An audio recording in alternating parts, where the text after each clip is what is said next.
Do you hate your job, your boss, your coworkers, or getting up early to just make it to work on time? This has been wearing on your nerves for many years and you've just are tired of it. You're fed up. Well, by the end of this video, you will have the tips that you need to have to explore entrepreneurship and to find a career that you both can control and love. For the best tips and tricks about business and entrepreneurship and helping your transition from a 9 to 5 to being your own boss a breeze, make sure that you subscribe to my channel and hit the bell so that you're notified each week when I upload a video on Monday.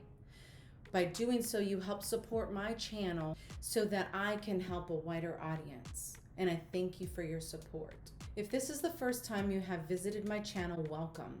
And if you're a return watcher, welcome back. I'm Dr. Michelle Scoggins, a licensed clinical psychologist. I help people who are stuck in a rut with their 9 to 5, but they fantasize about being their own boss. I help them make that leap without all of the fuss and fear. I have helped many people see the vision for themselves and for their business and put their fears to rest and their business in action.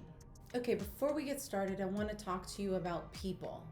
There are two types of people in the workforce. There are the workers and then there are the entrepreneurs. Workers are the people that are comfortable with keeping their head down and doing the hustle 9 to 5. They may not be happy in their jobs. They recognize that they're going to be there for their time that they're in the workforce, and they're going to retire probably pretty worn out, but they will retire with their 9 to 5. On the flip side, you have the entrepreneurs. Those are the people that may start out working in the 9 to 5 because they believe that's where we're supposed to be. They often struggle with taking direction. They are always the ones looking to rise to the top. They want to make their own rules, and being in that corporate world is very uncomfortable for them. But sometimes there are reasons why entrepreneurs stay stuck in that 9 to 5. And those are the people that really appeal to me and the people that I work with, that I help you devise a plan to get out of that 9 to 5 hustle and do your own thing that you were meant to do. So the first tip, and often the most powerful thing that holds that entrepreneur back from exploring their destiny of having their own business, is fear. We all have it. Every entrepreneur, whether you're exercising your business strengths or you're not, you are afraid. Every time you try something new, you're afraid. The difference between the entrepreneurs that jump out and the ones that kind of stay on the shore is just that they are recognizing that they do have fear, and yet the fear can help guide them into their business and through their business. It isn't a stop sign. It is just like a, hey, look out and watch. So entrepreneurs will still take that risk. Something to think about is your childhood. When you tried something new, what was your reaction? Were you too afraid to try something new? Or were you the one that just kind of jumped out there and did it and said, well, whatever happens, happens? That is also going to play out in your business. So think about your fears and how they have either sculpted or prevented things that you've done in life, because that will be something that comes up for you in business. The second tip is to identify your pain. We as people won't jump out and do something new unless the pain of staying is more powerful than the pain of going. Think about something that you've recently jumped out and did despite having fear. The pain of staying in that one place was more powerful than that pain of you taking that risk. So until you identify your pain point and say that the pain of staying in this 9 to 5 is more excruciating than whatever can happen out there if I try a business, then you will stay in that place of that 9 to 5. Comment below if you have set up a date that you are going to take that leap and leave that 9 to 5 behind, and tell me what your fear was and how you have overcome that. The third tip that I have to start your own business is to plan. I often have my clients plan in reverse. Most of the time, we set out this 5 year plan and we decide what we need to do each year. I kind of do that in the opposite way, where you have your end goal, which is your 5 year plan, and then I have you back it up to what you need to do in 4 years, 3 years, 2 years, 1 year, 6 months, and today, so that you know your 5 year plan is going to stay the same. But then when things happen down the road in that plan, that you can kind of tweak some of these things. So not everything will stay the same in that 5 year plan. Everything might go smoothly for the first year, and then year two starts and something drastically happens. Then you can take that year two and tweak it to where that the rest of the plan still falls into place the way that you need it to. But remember that 5 year end goal never changes. So the fourth and final tip is kind of a lead in from the third tip, and that is be flexible. Even though you have a plan set up, things change. For instance, I'll share my recent business adventure that I had. I was in private practice. I decided to expand my private practice to have other practitioners work under me. That was part of my 5 year plan.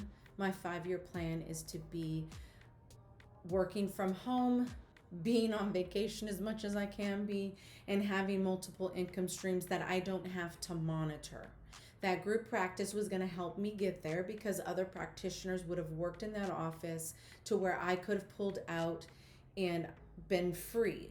The work would have been there and they would have handled what they needed to in order to make the income for the business. However, with the coronavirus, that did not transpire in the way that I expected it. So my 5 year goal is the same. I'm still going to have income streams. I still am going to have them outsourced or automated in the best way that I can, to where I am not the one in the office every day. That's my 5 year goal: independence and not being in the office every day. So what I've done then, I've tweaked it a little bit. That's the flexibility part. Like they say, pause and pivot. I'm pivoting. It's happening. Whether I want to or not, it's going. So then I have to change the way that I am doing things.